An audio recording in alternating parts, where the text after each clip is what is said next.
Muy buenas noches to everyone. I hope everybody's doing well and as always enjoying family. Again, gracias Tony for allowing me to get on your platform, Stories Written by a Current Prisoner, to share my stories. Now, first and foremost, I want to thank everybody for their kind words as always, and most of all for you guys' prayers. They really mean a lot to me.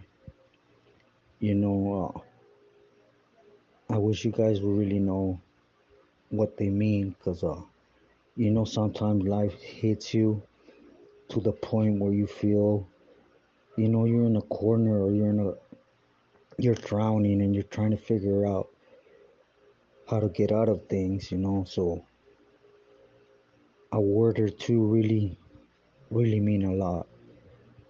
And most of all, gracias for taking the time to put them in writing for me. I really appreciate every single one of you. Gracias. Now, second of all, I wanted to address something. You know, as every one of you that have been listening to me know, I don't have a lot of time. I'm on here to tell my story, and that's it. I don't need no extra drama or to even get in nobody's business. So if I made it out to look like so, I apologize. As a man, I do. That wasn't my intention. You know, I guess that when I said it, I could have reworded it differently because I was talking in general. But, you know, if it came out as disrespect or as an attack to anybody, I apologize. I really do. As a man, I'm doing it. At the end of the day, I'm out here to guide in a different direction than new generation. So if you're on here with the same outcome, then it makes no sense of me doing it, right? But anyways, I want to get into the recording on hand. Now, as I had given everyone my word, I want to touch on everyone's questions. I would like to say though that there was a lot of questions. The questions that I got asked from today's video, I didn't write them down. But I don't want you to think that I ain't gonna pay attention to them or I look past them because I haven't. I will touch on them. It's just, I didn't want to take too much of you guys' time because I know to some people my my talk or my way of speaking is annoying. So, I don't want to be annoying for very long. With this said, I'm going to get into the questions. The first question is by me, myself, 7995. He's asking if I could touch on spiritual aspects with the homies, like black magic or things like that. Well, look, it's sad to say that when you're on an active line, camaradas, we don't speak about spiritual thoughts or, we might say it, like in a joking manner with each other. But like to really sit down and speak about it, it's just something we don't do, as well as religion. Because as you guys probably know, it's a stupid thought that, you know, active people have, or when you're active, you have that it's either looked as weird or weakness, sad to say, but that's sadly it. But the one person I can say that was really open about it was Guate Grajeda. He was really into that, Aztec witchcraft and all that belief gods. He was real open about it, But I'd be lying to you if I said I sat down and had a conversation with him in regards, I hope I was able to answer a little bit about it. Okay, well, the second question is he's asking if I ran across any NFers or NR members and how it was. Well, yeah, I ran across quite a few NF and NR members, and it was. it was real respectful. You know, at the end of the day, we were Rasa, and my crossings with them was mostly, in the shoe. So behind the doors, it was all respectful. If you needed something and I had it, it was a pleasure. And it was the other way around. I know it's probably something that a lot of you didn't expect, especially coming from a sureño from up north, from the Bay Area. And believe me, it was something that I had to deal with, in my heart, because how the way I grew up, or if you guys knew my history as a child, you guys will see how difficult it was for me. But needless to say that, you know, I was happy it did because I actually had a lot of good conversations with them, with norteños too. And it's true what they say, hmm, we're all alike, we're just basically being dummies, putting division between raza and but I guess that's part of the Mexican history, or even Latinos, to look for bad amongst each other. But yeah, I ran across them, and I can sincerely say, the conversations I had with them, they were solid and respectful at all times. Now, Ruben Cruz 25062 is asking if I knew if Weddle Sherm used carga. And to be sincere, I didn't.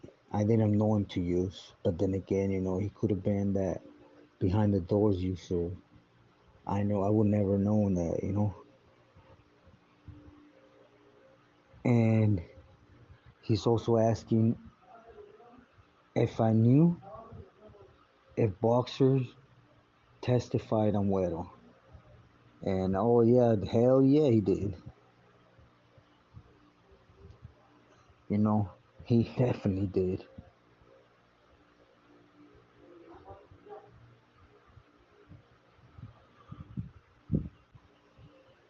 I really think that's actually the reason why he got a lot of leniency, because of Weddle. Because, like I stated before, Weddle had a lot of reach, a lot of people. So, you know, he definitely told on him and everything he knew about him. Also, you're asking if Weddle had any backslash from coming out on the YouTube videos. Well, mm, that they didn't like it, definitely didn't like it. I think he went through the proper channels to do so and just to speak against, informants. So they couldn't really say anything, but they didn't really like it. But I can sincerely say is I think that it's when he opened that door, for them to start politicking against him. But then again, that's just my guess. Number 5 comes from at Bert from Jockey Vegas. That if I knew if Weddle Sherm is on disregard, to be sincere, I don't know. I don't know. As far as I know, he's not. But that's just what I know. I could be wrong. I think people just always talk, but he's in a situation where he can't really come out and flex. So, but to me having knowledge of it, no, I don't. I don't have knowledge about this. As far as I know, everything's still good. He's at where he's at. 6 is from at Big Sleeps. He told me he's asking if I knew Chico from Hazard. Yeah, I actually have a couple things that I actually did with Chico, or was in the mix when he had it going with other people, which I'm going to get into it soon. 7 is from at Miklo Soprano. He's asking if I knew Joe de la Rosa from Calexico. I'm gonna be sincere, I don't know him. Number 8 comes from at Marcos Rubacava 9891. He's asking if I knew Lefty from Saulos. Which Lefty? Because I knew two Lefties. I knew Lefty from the SD Ranfla, and I knew Lefty from the South Central Ranfla. 9 is at Chato 8866. He's asking me if I knew Rudy from San Diego or Crazy. I actually mentioned him a little past. I know. Yeah, I know about Rudy real good. But I want to get into the type of crossings I had with Rudy pretty soon. Okay. Sorry, it's just number 10 is at Moneyman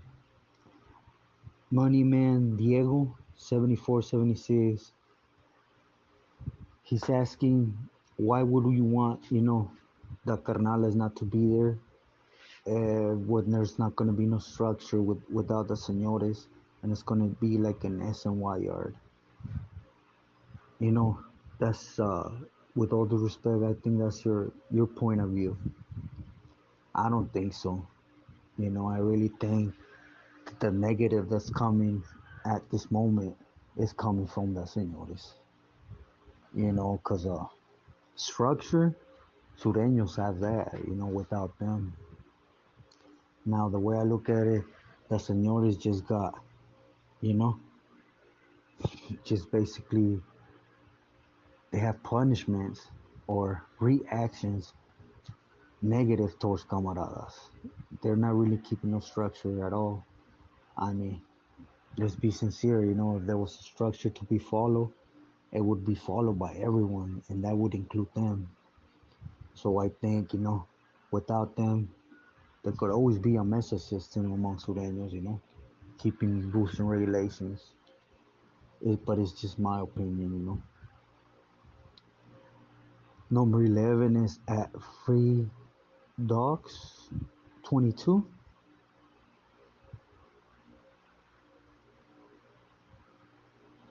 He's asking if I could speak about the transition of power between the Florencia brothers, Babo and Tablas. I'm actually gonna get into a story about Tablas and Babo pretty soon within my next story or two. Number 11 is at Daniel-1x1mi. He's basically asking if I knew Sneaky. I believe I answered this in a bad video, and yes, I got to meet Sneaky, but you know, I actually took off to Pelican Bay when he had just gotten there, and he had he had some issues. He had some issues to clear up with Artie, and when I left, they were in the midst of that. Other than that, I didn't really got a chance to sit there and conversate with the camarada, to be sincere. 12 is at James-GH5YL. He's asking me if I knew any homies from Clanton, from San Jose, or from the Bay Area. And I actually met a few of them, but it wasn't on the streets. It was already busted, and it was just basically because I have primas out there, and I got introduced to them via phone. But for me to have wigglings with them on the streets, be sincere, I didn't. It was always mainly, like Pokeway, Tammany, Town, from Sur Santos Pride. I know a few camaradas. But anyways, at 211 EM3, excuse me, he's basically putting out a statement, telling Sureños it's time to wake up. And I agree with you. 100%. I really think it's time for a change. Now, I'm not saying, like, take what for so many years we've been striving for. Nah, I'm just saying there shouldn't be no more people with that much power, to basically tell another man what to do, or not even tell. There could always be camaradas advising other camaradas on how to do things, but to either do or I clip you, I greenlight your neighborhood, I go after your family. There shouldn't be nobody with that much power with us. At the end of the day, we always strive to be as one. We're all sureños. We have to do everything as respect, as camaradas. But once you reach that stage, why is it different from them? That's the only thing that I think should be out. That big difference between camaradas and señores. 14 at Silvia Martinez. Basically, I just wanted to say, I read your comment and I'm really sorry about your loss and what you had to go through or endure for, being part of a gang family. And I totally understand it. And it's exactly why I'm doing this, why I'm putting my stories out there. Cause I want to break this cycle. For some reason, California, and you think about, raza, you think about that either one, two, three, or even the whole families in this mix without realizing how much you harm the rest of your family. But that's exactly why I'm on here, to break this cycle. I agree with you. Now, number 15, it comes from at 8:05 aim 8, right? It also bothers me when I hear this exactly thing, legends. Man, I don't know who came up with that, but I really think this word should not be addressed or used when you're speaking about these people, period. 16, at King Christian Kopok. Sorry about this. He's asking basically the same question, if I was ever around NF members in pot and how they were with me, even though they knew I was from the Bay. And like I said before, it was all respectful. It was all respectful at all times. Never once did I had a misunderstanding with them, or it really didn't matter at that point. Where we were at. We were raza, and if the doors weren't cracked, we were gonna maintain it. So, number 18, at Ivan Mendoza 8457. You're asking me why wouldn't I write a book, or when would I write a book? And brother, with all due respect, I don't even know how to start. First off, and second of all, I don't think I'm interested enough to do so, nor do I have the time left to do so. But that would actually be something great to leave behind, or actually spread out there to the right people to read through it. But like I said, I don't believe I have the time to do so. Number 18 is at user KW2DU4GY5B.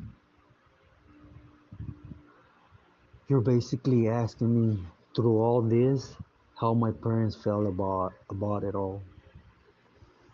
And you know, my mother only raised me. I didn't have a father, never knew him, never cared to know him. My mother did it, and she had 4 kids, so she had to always work. So I basically grew up taking care of my little sister, and as always, it's basically when you're travieso, when you're vago, when you're malvado, you actually take advantage of that, and which was my case. I took advantage, and it's how my life turned out the way it did. How my mother must have felt, man, I could imagine, I could imagine, I'm the one that has lived with my mother the least, because I've always busted this, but I could sincerely tell everyone that due to the lifestyle I decided to take, I'm the one that made my mother suffer the most, but bad. That's all I could say. I bet you my mother, my sisters, they all felt bad. Number 19 at Dank Only 59. My thoughts on the riot at Pelican Bay in 2001. My thoughts were, you know, it was basically two individuals trying to prove their power, and they got a lot of people hurt behind there, and even a camarada got killed over it. So my thoughts is, I really have no thoughts towards it. It's basically, again, when you give these people that much power to basically do will with you, well, with camaradas, these are the type of things that happen. Number 20, at Ever, Everado, Ren, Everador, Ángel, 7269. You asking me if I'm going to talk about, you know, my case, or am I going to speak about it and all that's around it? And yes, of course, if I want to be sincere with every one of you, and I want to be clear as water with you, then yeah, I have to speak about why I got busted. Just please, give me a little bit of courage that it's just something that's not easy for me to speak on. 21 at Cabin Fever 8974. Am I going to tell the family of my celly in Corcoran that I did that too? And basically that I took out their son or brother or egg. And yes, and no, I'm not gonna tell him. I already did tell him. Like I stated, they're Christians, so they heard me out. They told me they forgive me, but that was basically the only conversation we had, which I am completely understanding. 22 at Greek 2159. It's basically asked me if I'm talking about El Homie from Frontera, Richmond. Yeah, that's him. Really, you were in chat with him? Yeah, he's a good homie. That's a good camarada right there. I'm not gonna tell you that he was my perrito and that we were tight like that, but I know him for a long time, and he's a good homie. I haven't seen him in a lot of years, but as I recall, he's a good homie. 23, Amazon, Amazon Steven 74, Amazon 45. Basically, you tell me, has somebody has tried to talk, S or Doogie towards me due to these stories? And nah, to be sincere, no. Those that know that I'm doing it, they could really care less about it. But nah, to this day, I haven't heard no negative about it. Just here on YouTube, once in a while you have those that ain't in agreement with me telling these stories, which it's understandable. I was in that same situation at one point. 24 at L dash Benny. dash attract Borga, Borger, something like that. I apologize. 601. You're basically asking me, or you had repeatedly asked if I'm from Sanjo. No, I'm not from Sanjo. My respects.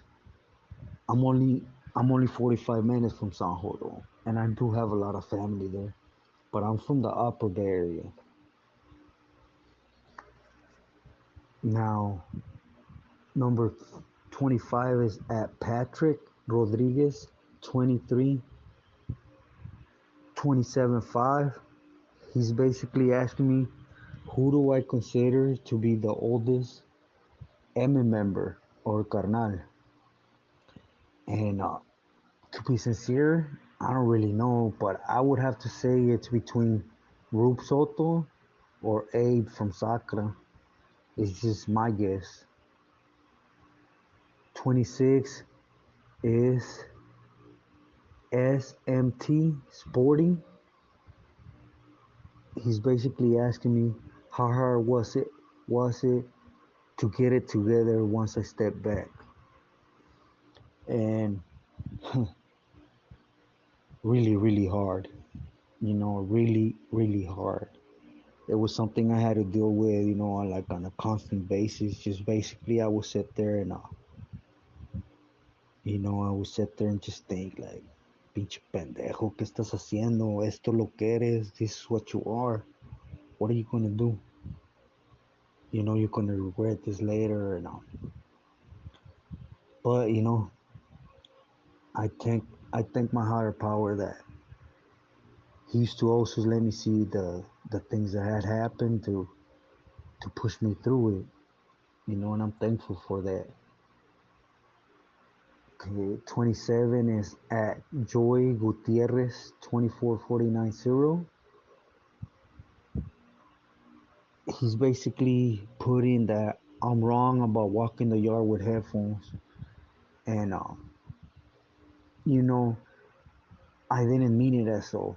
If it came out as so, dispensa, I made it, just I made it as a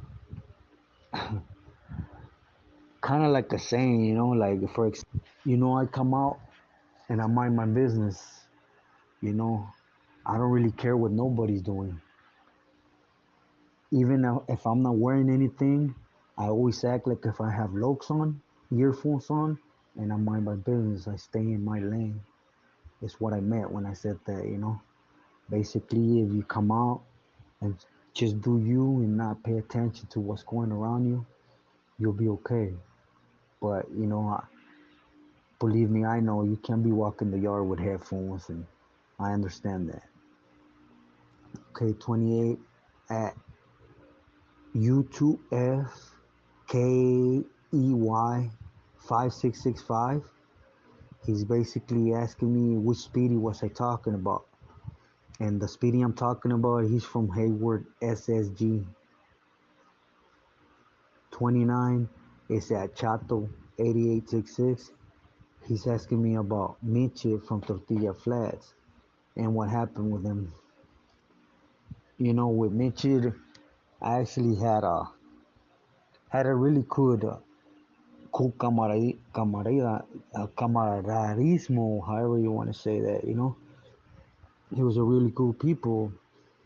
The problem with Mitchell was that, you know, like I said in a back video, when I got to be here, it was a shocker because everybody was tweaking, even though it was him, you weren't supposed to, per se.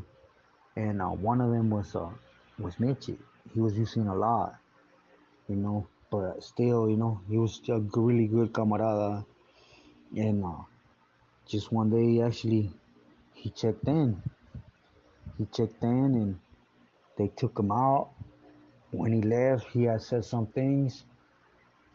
Basically, he had threw some camaradas under the bus. But then, he came back and he manned up for him and basically took that away from the camaradas. And right after that, he checked in again, so I couldn't really tell you where he's at or what has happened with him.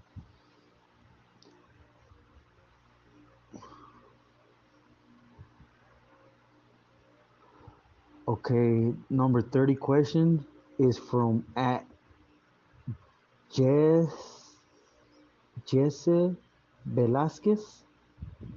Jesse Velasquez 3847. I apologize. But he's basically telling me if I have any good stories about my lifehood or about my life, period. And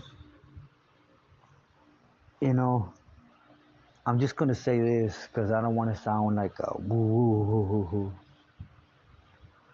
Man, of course I do. I have to have some. Do I recall some?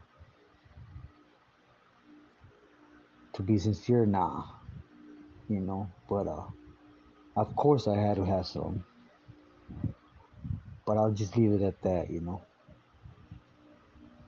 Well, mi gente, with this said, I hope I was able to answer everyone's questions correctly. If I didn't, uh, man, it's just I couldn't I couldn't really get into the questions. I don't know why, because I couldn't really see them. I wrote them down in my pad, and it was hard to focus. But I hope I got every question the way you guys have put it out there, and I was able to answer them at least as best as I could. Like I stated, I still have today's questions you guys asked from today's video, but I didn't really want to take too much of you guys' time. If I wasn't as clear as possible, it's just tiring. For those that wish me well, on the doctors, muchas gracias again. And nah, they weren't good news. They weren't good news, but nothing new, nothing good. Is every time I go to the doctor, it's exactly that. It's always something on top of something on top of something. So I'm used to it. Just to vent a little bit. I really got mad this time to the point that I was there and I was like, I don't even know why I waste my time coming to you. Every time I come, it's for you to tell me something. you know, I should just let things happen when they're gonna happen and stop wasting my time with you all. But it was my anger. My anger. I shouldn't have acted like that. So now I regret it. But it's been, my number one problem. Is my temper, my anger. But we'll see. We'll see. Thank you again, though, for keeping me in your prayers and for expressing your wishes. Now, I seen in today's video someone asked what type of cancer did I have, and I don't remember who asked it, so I apologize for that. But the type of cancer that I have is lymphoma Hodgkin's. But I had lymphoma Hodgkin's when I was in Corcoran. The problem lies with lymphoma Hodgkin's disease when it comes back around. Is is deadly aggressive to the point where it starts attacking your head, it starts attacking other organs. So when the doctors come around to figuring out what it is, you know, sometimes it's late, which is what they're saying is in my case. For example, it was my fault. To be sincere, it was my fault. When back in December when I had a brain stroke. I was lost. I was just like boom, it just hit me. I was hospitalized and everything was going on, and I never once mentioned that I had lymphoma Hodgkin's when I was younger. So that happened, and I went through and started doing all the proper treatment, all of the studies, to figure out why I got in that brain stroke. Because even though I'm not a youngster, I'm still young for it to be hitting me. and that happened. And then in April I had a big heart attack. I had a heart attack, and with the thrombosis in my lungs, and it almost killed me. And I was in the hospital, and then I didn't even remember then. Was when I went back to the doctors after that, is when I told him, told me, they asked me if I had any diseases, and I told them, well, I had cancer. And then they told me what type, and I told them, and that's when they realized, well, that's why this is happening, so we're going to check you for the lymphoma again. So they did, and it came out positive. And that's when they explained to me how the lymphoma Hodgkin's works, and how it it hides. It basically starts attacking other parts of your body, which in my case, it has already attacked my liver, my heart, my head, my lungs. And basically it's just, it's how I mentioned to you guys the date they're giving me that I'll be around, which is okay. It's okay. I made peace with it. I'm and every day that I get on here and I hear you guys'